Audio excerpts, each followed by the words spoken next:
Gjesti dhe Egli po kalojnë momente të bukura së bashku, duke lënë pas tensionet dhe debatet e mëparshme. Ata qeshin dhe ngacmojnë njëri tjetrin, duke u dukur më të afërt se kurrë. Si duket, atmosfera mes tyre është plot energji dhe lojra, ndërsa të tjerët i shikojnë me kureshtje. Teksa janë pranë pishinës, Gjesti e shikon Eglin me një buzëqeshje dinake dhe i thot: "Po të shoh që po bën sikur nuk do të futesh në ujë, por e di që brenda pak minutash do të jesh brenda." Egli tund kokën dhe qesh, duke u përpjekur të largohet nga ai. "Mos u mundo, Gjesti, nuk do të më shtysh në pishinë. E di shumë mirë lojën tënde." Por Gjesti nuk dorëzohet aq lehtë. Ai i afrohet ngadalë dhe papritur e kap Eglin nga beli, duke e ngritur lart. Egli fillon të bërtas mes të qeshurash, duke u përpjekur të shpëtojë nga duart e tij. "Gjesti, mos. Do të hak me rem," thot ajo me një ton gjysmë serioz dhe gjysmë argëtues. Banorët e tjerë fillojnë të qeshin dhe t'i nxisin të dy, ndërsa Gjesti, pa humbur kohë, e hedh Eglin në ujë. Ajo bie me një spërkatje të madhe, ndërsa Gjesti qesh me zë të lartë. "E dija që do të përfundoje brenda," thot ai, duke i bërë shenjë fitores. Por Egli nuk e lë me aq. Ajo del nga uji dhe, pa u menduar dy herë, i hidhet sipër Gjestit, duke e tërhequr me forcë në pishinë. Tani të dy janë brenda, duke u spërkatur me ujë dhe duke qeshur me të madhe. Atmosfera është e gjallë dhe e mbushur me energji pozitive, ndërsa të gjithë banorët shijojnë këtë moment lozonjar mes tyre. Pavarësisht gjithçkaje që ka ndodhur mes tyre, duket se për një moment Gjesti dhe Egli e kanë lënë pas çdo keqkuptim dhe po shijojnë kohën e tyre së bashku, duke e kthyer këtë në një nga momentet më të bukura dhe gazmore të shtëpisë. Gjesti, me një buzëqeshje të pabindur në fytyrë, vendos të bëjë një shaka dhe pa u menduar dy herë, i futet Rozanës në dush. Ai e di që ajo është e ndjeshme ndaj provokimeve, por nuk i intereson. Ndërkohë, Rozana është e përqendruar duke rregulluar ujin dhe as nuk e vëren menjëherë praninë e tij. Pa pritur, ajo ndjen diçka dhe kur kthen kokën, sheh Gjestin që qëndron aty, duke qeshur me ironi. "Hej, çfarë po bën këtu? Je çmendur?" I bërtet ajo, duke u kthyer menjëherë nga ai dhe duke tentuar ta shtyjë larg. Gjesti qesh dhe ngre duart lart, sikur të tregojë që nuk ka ardhur me qëllim të keq. "E po, Rozana, mendova të bëj një dush me shoqëri. Pse po acaruesh kaq shumë?" thot ai me një ton tallës. Rozana ndihet tepër e acaruar dhe sytë e saj flakërojnë nga nervat. "Dil menjëherë jashtë. Nuk është fare e hijshme kjo që po bën. Kush të dha aty të drejtën të më hysh në dush?" i bërtet ajo, duke e shtyrë më fort. Gjesti bën një hap pas, por nuk e ndal dot të qeshurën. E mirë, mos u nxeh kaq shumë, thjesht një shaka ishte." "Nuk e di pse po e dramatizon kaq shumë," thot ai, duke e parë me një shikim ngacmues. Rozana nuk e përballon dot me arrogancën e tij dhe i merr një peshqir, duke e goditur në krah. "Dil jashtë, mos më acaro më shumë." Gjesti më në fund kthehet për të dalë, por ndërsa del nga dera, kthen kokën dhe i thot me një buzëqeshje ironike: "Shumë nervoze je, Rozana. Të duhet pak humor në jetë." Rozana e shikon me inat ndërsa ai largohet. "Shiko, mos më provo më kështu, sepse herën tjetër nuk do e kalosh kaq lehtë," i thot ajo me nervozizëm. Banorët e tjerë dëgjojnë zhurmën dhe shikojnë nga dera e banjës, duke u habitur se çfarë ka ndodhur. Gjesti vazhdon të qesh ndërsa largohet, ndërsa Rozana tund kokën dhe mundohet të qetësohet nga inati. Rozana dhe Gjesti përplasen në një debat të ashpër në mes të shtëpisë, ndërsa të tjerët i vështrojnë me kureshtje. Zëri i Rozanës ngrihet ndërsa ajo, me një shikim të acaruar, i drejtohet Gjestit me një ton përçmues. "Largohu, Gjesti. Nuk dua të flas më me ty. Je një budalla i vërtet, shtiresh si i mençur, por në fakt je si një fëmijë që nuk di çfarë bën," i thot ajo duke tundur kokën me nervozizëm. Gjesti qesh me ironi dhe ngre vetullat. "Budalla unë? Ti ndoshta ke harruar, Rozana, por jeti ajo që e kërkon gjithmonë debatet me mua. Nëse nuk të intereson të flasësh me mua, atëherë pse je gjithmonë këtu duke më kritikuar?" Rozana rrotullon syt dhe i afrohet me një shikim të prerë. Sepse ti nuk di të ndalesh. Gjithmonë bën budallallçe dhe sillesh si një kalama që kërkon vëmendje. Nuk di të silles si një burr, vetëm provokon e bën skena pa kuptim. Gjesti tund kokën me një buzëqeshje të lehtë por plot ironi. Oh, pra tani qen ka faji im? Unë nuk bëj skena, thjesht nuk e pranoj lojën tënde të pabes. Ti bën sikur je e zonja e shtëpisë, por në fakt je po aq fëmijë sa thua për mua. Tensioni mes tyre rritet dhe banorët e tjerë fillojnë të ndjekin me vëmendje debatin, duke pritur të shohin nëse do shpërthej akoma më shumë apo dikush do ndërhyjë për t'i ndalur. Rozana vendos duart në bel dhe i afrohet akoma më shumë. Më dëgjo mirë, Gjesti. Mua nuk më interesojnë fare budallallçet e tua. Prandaj mos më fol më, shkoluaj diku tjetër, se nuk kam nerva për ty. I thot ajo me ton të prerë, duke e larguar me dorë. Gjesti tund kokën dhe bën një hap pas, por nuk humbet buzëqeshjen ironike. As ti mos më fol më, atëherë. Le të shohim kush do të jetë i pari që do kthehet për të folur. Dhe me këtë, të dy qëndrojnë përballë njëri tjetrit për disa çaste, ndërsa të gjithë banorët i vështrojnë, të intriguar nga tensioni mes tyre. Gjesti dhe Egli po kalojnë momente të bukura së bashku, duke lënë pas tensionet dhe debatet e mëparshme. Ata qeshin dhe ngacmojnë njëri tjetrin, duke u dukur më të afërt se kurrë. Si duket, atmosfera mes tyre është plot energji dhe lojra, ndërsa të tjerët i shikojnë me kureshtje. Teksa janë pranë pishinës, Gjesti e shikon Eglin me një buzëqeshje dinake dhe i thot, po të shoh që po bën sikur nuk do të futesh në ujë, por e di që brenda pak minutash do të jesh brenda. Egli tund kokën dhe qesh, duke u përpjekur të largohet nga ai. Mos u mundo, Gjesti, nuk do të më shtysh në pishinë. E di shumë mirë lojën tënde. Por Gjesti nuk dorëzohet aq lehtë. Ai i afrohet ngadalë dhe papritur e kap Eglin nga beli, duke e ngritur lart. Egli fillon të bërtas mes të qeshurash, duke u përpjekur të shpëtojë nga duart e tij. Gjesti, mos. Do të hak me rem. Thot ajo me një ton gjysmë serioz dhe gjysmë argëtues. Banorët e tjerë fillojnë të qeshin dhe t'i nxisin të dy, ndërsa Gjesti, pa humbur kohë, e hedh Eglin në ujë. Ajo bie me një spërkatje të madhe, ndërsa Gjesti qesh me zë të lartë. E dija që do të përfundoje brenda, thot ai, duke i bërë shenjë fitores. Por Egli nuk e lë me aq. Ajo del nga uji dhe, pa u menduar dy herë, i hidhet sipër Gjestit, duke e tërhequr me forcë në pishinë. Tani të dy janë brenda, duke u spërkatur me ujë dhe duke qeshur me të madhe. Atmosfera është e gjallë dhe e mbushur me energji pozitive, ndërsa të gjithë banorët shijojnë këtë moment lozonjar mes tyre. Pavarësisht gjithçkaje që ka ndodhur mes tyre, duket se për një moment Gjesti dhe Egli e kanë lënë pas çdo keqkuptim dhe po shijojnë kohën e tyre së bashku, duke e kthyer këtë në një nga momentet më të bukura dhe gazmore të shtëpisë. Ishte mesnatë dhe shumica e banorëve po flinin, por Gjesti nuk kishte ndërmend të qëndronte i qetë. Me një buzëqeshje dinake, ai afrohet me hapa të lehtë drejt suitës ku po flinte Jozi. Ai e shtyn pak derën dhe futet brenda pa bërë zhurmë. Pasi afrohet pranë shtratit të Jozit, ai e shikon atë duke fjetur i qetë dhe vendos t'i bëjë një shaka për ta zgjuar. Jozi, zgjohu, i thot ai me një ton të ulët, duke e shtyr lehtë nga supi. Jozi lëviz pak, por nuk hap syt. Gjesti nuk dorëzohet dhe e tund edhe më fort. Hajde, hajde, qohu. Duhet të largohesh nga këtu. Jozi më në fund hap syt, i përgjumur dhe i hutuar. Pse? Çfarë ka ndodhur? Pyet ai, duke u fërkuar syt.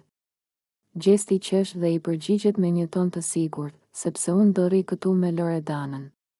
Tani ngrihu dhe bëhu gati të dalësh, i thot duke qeshur dhe duke e ngacmuar me tonin e tij provokues. Jozi e sheh me sy gjysmë të mbyllur dhe shfryn. Hëmo, Gjesti, lëre këto budallallçe. Unë po fle. Ik shko bëj shaka diku tjetër, i thot ai me një ton të lodhur, duke u kthyer nga ana tjetër. Por Gjesti nuk e lë me aq. Ai fillon ta shkun edhe më shumë, duke qeshur. Jo, s'të lë rehat. Loredana më tha të vitë të zgjoj. Do që të fle unë këtu me të. Vazhdon ai, duke e nxitur që të zgjohet plotësisht. Jozi më në fund ngrihet me nervozizëm dhe e shikon me dyshim. Ti po tallesh, apo jo? Se po më prishe gjumin kot. Gjesti qesh dhe i vë dorën mbi shpatull. E po normal që po tallem. Po deshe, mund të na lësh vetëm dhe të shkosh në krevat tjetër, i thot ai duke qeshur, ndërsa Jozi rrotullon syt dhe tun kokën. Po mirë ma, kur do pushosh ti, Gjesti? Më le Reha të fle apo jo? Thot ai me një zë të lodhur, ndërsa Gjesti vazhdon të qesh. Ndërkohë, nga dhoma tjetër, Loredana dëgjon zhurmat dhe bërtet me shaka. Gjesti, lëre Jozin Rehat se do të vitë të përs nga aty. Gjesti kthehet nga dera dhe i përgjigjet duke qeshur. Loredana, po e largoj Jozin që të rri me ty. Jozi qesh me ironi dhe i drejtohet Gjestit. Po mirë, po të lëjuve të dyve vetëm. Do shkoj të gjej ndonjë vend tjetër për të fjetur. Thot ai, duke dal nga dhoma dhe duke tundur kokën, ndërsa Gjesti qesh i kënaqur që shakaja e tij funksionoi. Ishte një mbrëmje e zakonshme në shtëpinë e Big Brother dhe Jozi po relaksohej në vask pas një dite të gjatë dhe plot tension. Uji i ngrohtë dhe avulli i lehtë e bënin atmosferën edhe më qetësuese. Ai ishte mbështetur pas vaskës, me syt gjysmë të mbyllur, duke shijuar momentin e tij të relaksit. Por qetësia e tij nuk zgjati shumë. Pa pritur, dera e banjës u hap me vrull dhe Loredana hyri brenda, me një buzëqeshje dinake në fytyrë. Hëmo, Jozi, këtu je fshehur? E pyeti ajo me një ton lozonjar, duke i hedhur një vështrim vaskës së mbushur me ujë dhe shkum. Jozi u kthye nga ajo, paksa i habitur, por edhe i vetëdijshëm se Loredana ishte gjithmonë gati për ndonjë shaka. Po çfarë do këtu, moj? S'ka vend për dy veta. I tha ai duke qeshur lehtë, por Loredana nuk e mori seriozisht. Ajo nuk e mendoi dy herë dhe u fut në vask, duke bërë që uji të spërkaste gjithandej. Hajde se bëjmë një banjë bashkë. S'është fundi i botës, tha ajo, duke e parë me një shikim sfidues. Jozi nisi të qeshte dhe tunte kokën. Ti nuk ndalesh kur, apo jo? Loredana qeshi dhe e pa nga kokat e këmbët. Shiko sa trupa ke bërë. Muskujt të kanë dalë sigur, i tha ajo duke ja prekur me dorë shpatullat e tij të forta. Jozi u mbur paksa, duke bërë sikur po flexonte krahët e tij. Po normal, moj, unë stërvitem çdo ditë, tha ai me një ton krenar. Por Loredana nuk vonoi të kthente situatën në favorin e saj. Ajo e pa me një shikim të dyshim dhe, pasi qeshi me ironi, i tha, po mirë, muskujt i paske të mëdhenj po aman, atë e paske të vogël. Jozi ngriti vetullat i habitur. Çfarë the? Hajde, mos e kalo cakun tani, tha ai duke qeshur, por duke u përpjekur ta mbante seriozitetin. Loredana nisi të qeshte me të madhe, duke e spërkatur me ujë. Po ç'të bëj, ma? Vetë dhe kërkove që të hyja këtu. Unë thjesht po bëj një analizë të përgjithshme. Jozi tundi kokën dhe qeshi me ironi. Po ti je e tmerrshme, moj. S'të del shpirti pa u tallur një herë me mua. Ndërkohë, banorët e tjerë që dëgjuan të qeshurat dhe bisedën nisën të afrohen nga dera e banjës, duke u munduar të kuptonin çfarë po ndodhte brenda. Ore, çfarë po ndodh aty brenda? Këto të dy s'po ndalen së qeshuri, pyeti një nga banorët me kuriozitet. Loredana dhe Jozi vazhduan të qeshnin, ndërsa ai u përpoq ta spërkaste me ujë për hakmarrje. Ik tani, dil për jashta para se të më futesh në telashe, i tha ai me shaka, por Loredana nuk lëvizi nga vendi. Jo, tani që jam këtu, do të rri dhe pak. Do ta shijoj këtë banjë luksoze me ty, tha ajo me një ton lozonjar, duke i bërë të gjithë banorët e mbledhur jashtë të shpërthenin në të qeshura. Gjesti dhe Egli përfshihen në një debat të ashpër, ku tensioni mes tyre sa vjen e rritet. Gjesti, i nervozuar dhe me tone akuzuese, i drejtohet Eglit me një shikim sfidues. Egli, ti je një mashtruese e vërtetë. Ti bën sikur je viktim, por në fakt je ti ajo që gjithmonë përpiqesh të më ulësh, të më diskreditosh dhe të më nxjerrësh si njeriun më të keq këtu brenda. Thot ai me nervozizëm, duke tundur kokën nga shgënjimi.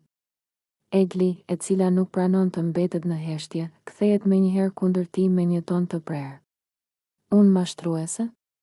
Ti e di shumë mirë që unë jam e sinqert dhe nuk luaj lojra si ti. Ti je ai që ke bërë gjithçka për të më manipuluar, për të më bërë të dukem keq para të tjerëve, ndërsa vetë bën sikur je i pafajshëm. Gjesti qesh me ironi, duke tundur gishtin para saj. Jo, Egli. Nuk të ecën me mua kjo. Ti po përpiqesh të më ulësh poshtë, të më bësh të dukem si një manipulues, por ta them që tani, nuk do të ja dalësh. Unë e di shumë mirë se çfarë po bën. Egli i afrohet me një shikim sfidues, pa asnjë shenjë frike. Pse, të vërtetat të djegin kaq shumë, Gjesti?